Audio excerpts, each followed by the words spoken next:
Students, we are back with the second edition of the topic, training and development, staff training and development. So for the today's topic, we have to understand what is the need, the benefits, objectives of training policy, and how effective a training program can be made. Because in the last section, we have also understood what is training and development. So now you understand why training is so important for us, for an organization, for an HR. So the need, what is the need? So in the HR terminology, it is called as TNA, or the training need analysis.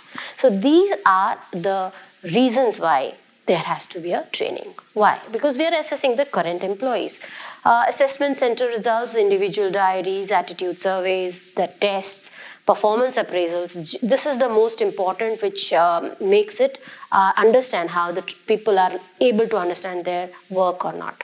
Then job-related performance data, how effectively, efficiently the people are doing their job. What is the observations and these are interviews, like how you conduct one-to-one, and then you ask the particular person whether you have understood the job, whether you are understanding how to do it, do you require any special training for it. Suppose there is a new software which has come in which you have to use, like suddenly GST was included in the bills and all. So then everybody had to go through a particular training or a refresher course training for understanding GST then. So that kind of a thing happens. That is how you understand or analyze what if training is required. The identification of an organization's objective. Yes, what is the objective of an organization? Why we require people to do a particular task? Second is identification of skills needed to meet the objectives.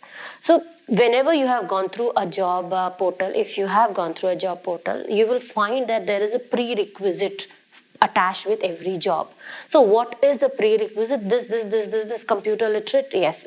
Excel? Yes. Word? Yes. So what are these? Those are the skills. Those are the basic skills that are required. English communication is basic. So what are these? These are skills, and identification of skills needed to meet the objectives. Then evaluation of those existing skill levels at organization, team and employee level. What kind of a hierarchy the organization is going to have. Then is identify the courses available to meet the gap in the skills. Whatever the student has come from the college or from the universities, he has learned or he has understood, that he has gone through. But is there any gap between what he has learned and what we are making him do here in our organization? So that has to be understood. If there is a gap, then how do we fill up that gap with the skill required? That is also the need for a training. Then develop training programs to meet the skills level. And then accordingly, whatever the four structures have been given, like yes, these are point 1, 2, 3 and 4. Now we have a list of things which a person has to understand while performing a particular job. So then the particular training program is scheduled, and then we understand, yes, training has to be conducted. So it can be done in these using these tools also, like the questionnaire, the observations, the competitive analysis, assessments, examining work, interviews, right? So these we have already understood how these are effective in assessing a training need. And that yes, training need is, there is a requirement for training. That is what we are going to understand, why a person or why an organization is hiring, or why an organization is taking special attention or care in making people understand about a particular job. Why? Because maybe in 5 years that they were organizing, they were working in a different procedure, and then suddenly automation has changed the way the people are working. So most of these people have to now undergo training to understand what is computer, how it has to work, how the Word document, how to do the Gmail mailing. It happens mostly in the people who are like aged, like they have gone old and they are there in the organization for 15 to 20 years. They don't want to switch their jobs, but then they have to learn how to do the new things which are coming in the system, procedures. Suppose you're doing in a purchasing, you have a software now to take care of it. You are sitting in the management team, you have to understand how you have to make a presentation. So these things, these are small tools, which enhances, like when we talked about the first session, it was development. So these are all part of the development. So that is also a part of analysis, whether there is a requirement for training. Sometimes it happens like, yes, there is a determining training needs, the analysis of an activity is there. So first there will be people who are sitting and doing a particular job, and then there will be an analysis that yes, this kind of a work requires this kind of a skill or a training option. Then analysis of a problem. Sometimes same, you have to have a same job profile, people sitting together and to identify, yes, this is a problem. Like the people who have joined in previous years, they are not well versed with the new PowerPoint presentation, how to do it, what is the PPT.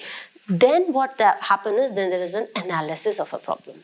Then analysis of a behavior. Maybe they are very good with their skills, maybe they are very good with their work, but their behavior is not right. As a manager, as a person who is taking care of the juniors under him or her, they do not have the good attitude or the good behavior. So then there is a requirement for that. That is also part of training. So analysis of an organization. The person is working with us, and then suddenly he or she has to be shifted to a different location, maybe an abroad setup. So then he has to understand that particular need of that particular organization in that particular location. Appraisal of the performance. This is the most common thing which the HR is taking care of for improving their salary packages. That what is appraisal of the performance is how you have worked during this 1 year, whether you have been efficient in working, whether you were slack in your work, whether you have a bad reputation about your work, whether you're not working on time, whether you have bad relations, you have a behavioral issue, whether you're fighting out, whether you are shouting out, whatever, it can be anything. So those are all part of your appraisal, being checked by your managers or the immediate seniors. In fact, that is again a separate discussion topic. Then the next thing which can be a determining factor is your brainstorming. Then people of the like-minded people are sitting together, then they are finding out solutions. That is the brainstorming. Yes, this is a major problem. It's not necessary that the person has already gone through a training. He or she has to understand, yes, this is something which has come in new, like I mentioned about GST. So then yes, we have to incorporate a short training or a 2-day training or a 3-day training for GST understanding, right?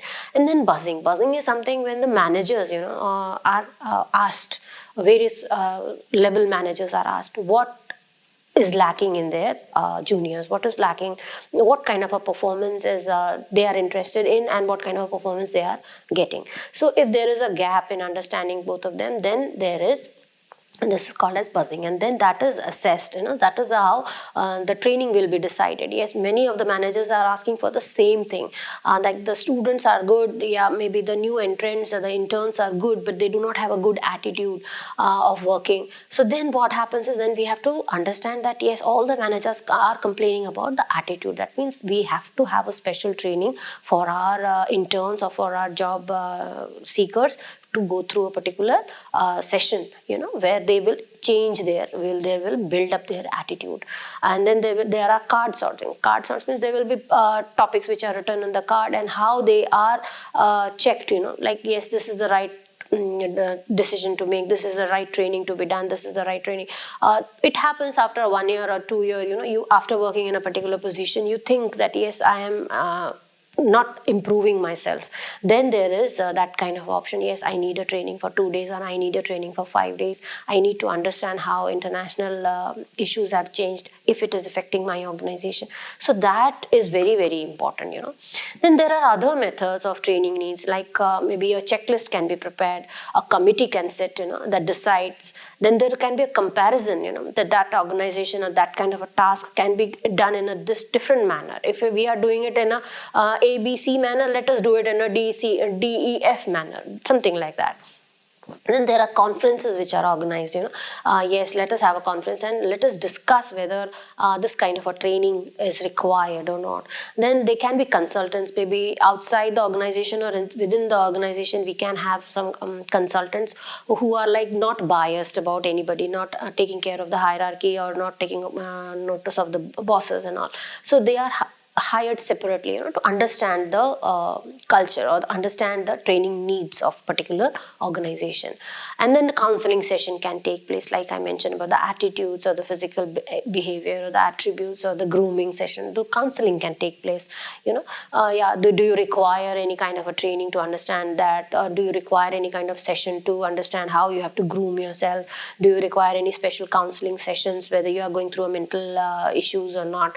Like during Corona, a lot of people have gone through a lot of mental traumas and things are happening. So maybe that will affect their work, that will affect their procedure in the work process in the company, because they've been all sitting at home and then doing job, and then suddenly all the lockdowns has opened up, people are going back again. So now they are back in the same mode, the previous one, slack one.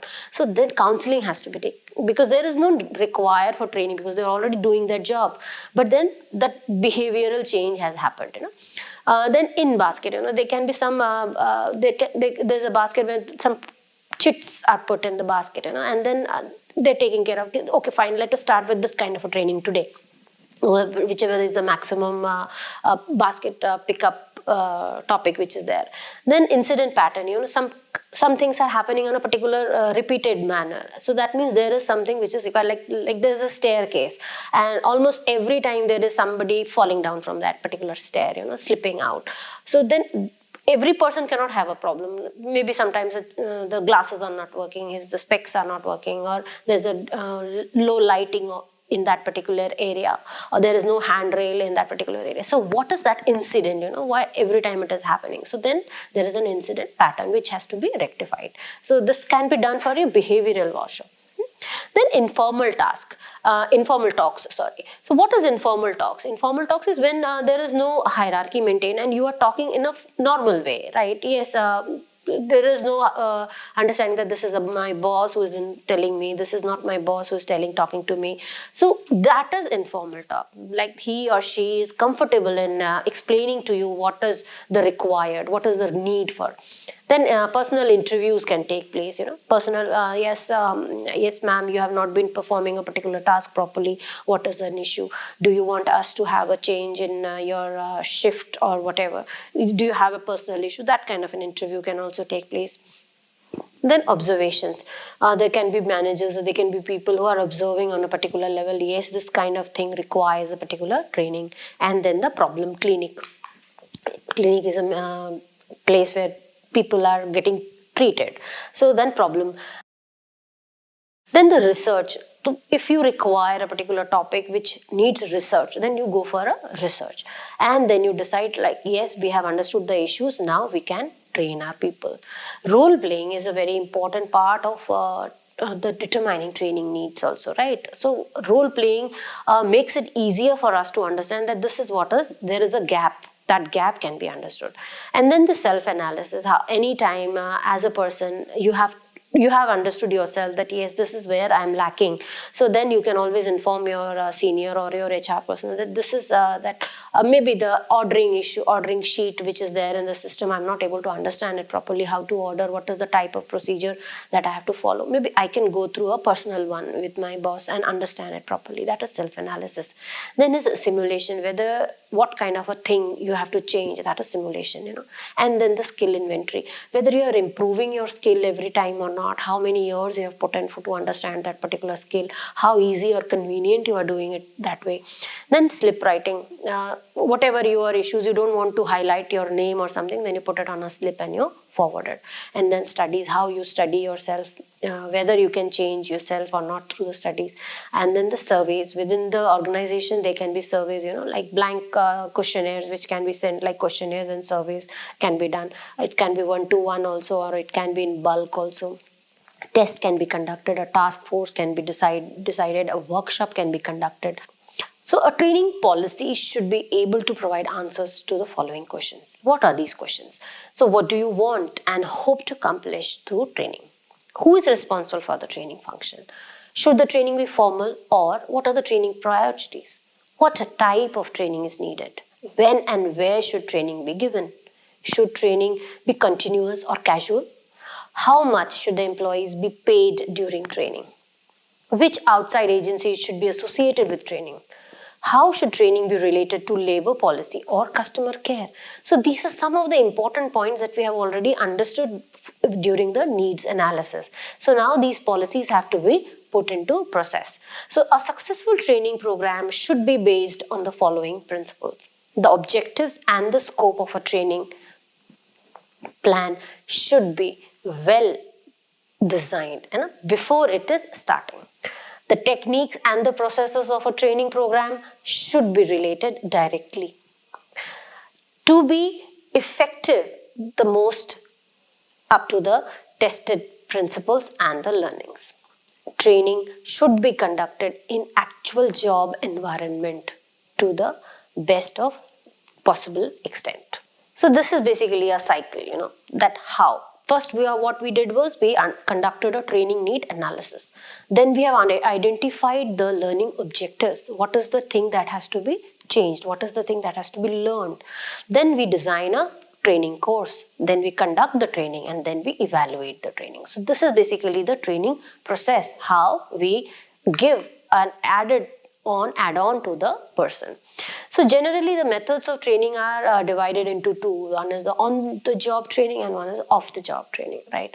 So when it is on-the-job training, we have like hands-on, right? And when it's off-the-job, we are having different kinds. Like suppose there is an FDP, which is kind of like faculty development program is happening through online program, and you have enrolled in it. So that is off the job. So you are not part of that particular job, but you are learning yourself. So these are training. So the training can be understood in that ways. So on the job, what are the on the jobs? An employee is placed in a new job and is told how it is to be performed. It aims at developing skills and habits consistent with existing practices of an organization, and by orienting him or her to immediate problems. Coaching and instructing is done by skilled workers, by supervisors, or by special training instructors. A variety of training aids and techniques are used, such as procedure charts, lecture manuals, sample problems, demonstrations, oral and written explanations, tape recorders, etc. Now, what is a demonstration? Like there is a proper training, something which is happening in front of you. So here the trainer describes and demonstrates how to do a certain work. The trainer performs the activity himself or herself and going through a step-by-step explanation of why, how, what he or she is doing. Then demonstrations are often used in combination with lecture, picture, text material, discussion, etc. So the emphasis under this method is to know how the principle and the theory of a job must be taught by some other method. Sometimes it happens that you have to understand different method also, like an apprenticeship. It is one of the most commonly used method of training in hospitality industry. A major part of training time is spent on the on-the-job productive work. Each apprentice is given a program of assignments according to a predetermined schedule, which provides for efficient training in trade skills. This method is appropriate for training in trades and technical areas, especially when the proficiency in a job is the result of a relatively long training or apprenticeship period. So during apprenticeship, what happens is you are doing hands-on. If you're doing a store option, you are doing labeling, you are doing understanding, you are doing the cutting, you are, like I mentioned, in the front office. If you are standing at the front desk and you have to understand how it works, then you have to stand there and you have to take action, right? Then off the job or a classroom method. Because on the job or off the job, you have to have some things which are both of them have to correlate. You cannot just have off the job or you cannot have just on the job. So an apprentice who is doing a training, apprenticeship training, has to also go through a classroom teaching session also, so that he understood the theory part also. So in off the job or a classroom method, the location of this training may be a company, classroom, or an outside place owned by the organization, an educational institution or association which is not a part of the company. Generally, it happens. Vestibule training or a training center training. Suppose you are particularly like I mentioned apprentice, that person is learning the skills, the theory part in a hotel itself. So there is a training room where the classes are conducted. So theory training is given in the classroom and the practical is part of the work. So second is the simulation, it is an extension of a vestibular training. The training works in closely duplicated real job conditions. This is essential in cases in which actual practice is expensive, might result in serious injury and a costly error. So generally when you have you like mentioned in aeronautical industry, you cannot give a plane to somebody to fly in the first times, right? So there are simulations, like you will feel like that you're sitting in a plane and you are flying it with everything like a cockpit and everything in front of you, which to on for lifting up or for coming down, how to put down the wheels, everything. That is a simulation, like you have a feel of it. Yes, this is how it will be in the original one. Then another method is your lecture method. Generally, that is how we are delivering the concepts, the attitudes, the theories, the problem solving, right? Everything is discussed in the lectures. And lectures sometimes become interesting if it is a role-playing option, right? Role-playing is used quite often in the lectures where training act out a specific role to a customer or that of the salesperson, right? So generally we understand how that person is going to behave. So it is basically a hypothetical situation where you have to take care of it. Then the another method is the conference and the seminars. When like-minded people are discussing on a particular single topic, that this is how a conference has to be. This is a particular topic where we are together in understanding how. So conference may include the buzz sessions, which divide conference into small groups of 4 or 5 for intensive discussions. So these small groups report back to the whole group with their conclusion or questions.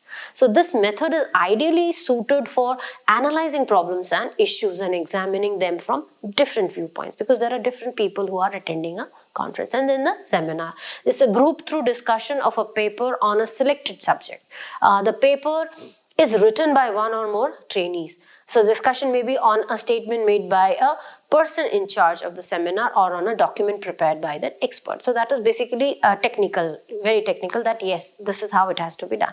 Then the case discussion. So this becomes very interesting when you are talking about classroom training methods. So there is a particular case which has been given to the group of students sitting in front of you. Suppose you are a salesperson, you are going to sell a ballpoint pen. So how you are going to sell, what is the point, number 1, 2, 3, 4, how you will talk about it, that you have to maximum sell that pen. Suppose it's a 5 rupee pen, but as a salesperson, how you can earn more and more from that particular sale of one pen. So that is a learning technique. That is how you understand, that is a case discussion. Yes, then there is another way of putting it across, is that a particular, like you take real examples of real examples. For example, in a hotel, there was a guest of 500 people, 500 guests had joined in, and then suddenly some of the food items which were there supposed to be on the menu, they were over, like they were consumed. How do you handle that kind of a situation? What will you do? What will you tell to the customer? This is what has happened. So that tends to develop your brains, that yes, in this kind of a situation we can do this, in this kind of a situation it can be taken care of. So that is open-minded. So you do not have to be very textbook related. Nay, if this is what is happening, then I have to do it like this. No, so you can change according to your own choice, you can say, and the customer in front of you. So how that person is in front of you, because every person is different. So in case you are dealing with people, it becomes very important how you talk with that other person, because that other person might be different from what is mentioned in books, right? So incidentally, it enables trainees to become increasingly aware of the obscurities, the contradictions and uncertainties encountered in a business. So this method is extensively used in professional schools of law and management and in supervisory and executive programs in the industry. Then is your role playing. So role playing was a part of the in-room lectures also, and this method is also called the role reversal or the socio-drama. Like you work as a particular manager and you inform and you how you give that work or how you rehearse for that particular role. It's a drama sort of a thing. Role playing is basically a drama. Suppose you are standing at that particular counter and you have to handle a guest who has lost his flight because of your information. Then how do you handle it? So that is a hypothetical situation, but how do you handle it? That is called role playing, you know. So that is basically the role playing primary involves that employee relationship, hiring, firing, and discussing basically grievances, problems, conducting a post appraisal interview, disciplining subordinate or a salesperson making a presentation to a customer. That is how it is generally done. Then the programmed instruction. This involves two essential elements: a step-by-step series of bits of knowledge, each building upon what has gone before, and a mechanism for presenting the series and checking on the trainee knowledge. Questions are asked in a proper sequence and indications given promptly as to whether the answers are correct. This program may be carried out with a book, a manual, or a teaching machine. It is primarily used for teaching factual knowledge such as the mathematics and physics, because it's scheduled. You cannot change the formula, because the formula is decided that yes, in physics, the mass, the force, the vector quantity, the scalar quantity, you cannot change it. So that you have to be fixed. Like this is the formula for calculating of mass. That is a formula for calculating force. So that is fixed. So that kind of program instruction, that is step by step taken care of. So the total responsibility for training is shared amongst the top management, who should frame and authorize the basic policies, review and approve the broad outlines of the training program. Second is the personnel department or the HR department, which should plan, establish, evaluate and instructional programs. Third is the supervisor, who should implement and supply the various development and the PPT slides for the development or for the training purposes, right? Thank you so much. Hope you have understood the session for today. Thank you.